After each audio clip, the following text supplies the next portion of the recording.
నీకు 200. నేనే ఫస్ట్ చూసిన. నీకు 300 ఎందుకు ఇవ్వాలి? ఎవరు చూస్తేంది?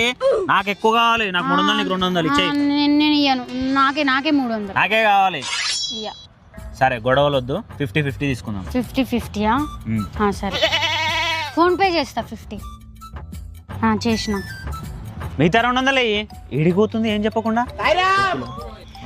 ఎక్స్క్యూస్ మీ, మీరు ఇందాక అక్కడ 400 పడేసుకున్నారండి. నా దగ్గర 400 చేంజ్ లేవండి, 500 పడేసుకున్నట్టున్నా. ఓ 500. ఇదిగోండి మీ 500. Okay thank you. ఖతం. ఏం చేసినావు నువ్వు? నువ్వే కదా 50-50 అన్నావు. నీకు 50 నాకు 50 పోగా ఇంకా 400 ఉంటాయి. పాపం ఆయనకి ఇచ్చేద్దామని పోతే ఆయన 500 పోగొట్టుకున్నాడంట. ఇవ్వాలి కదా ఆయనకి, అది ఇచ్చేసి వచ్చిన.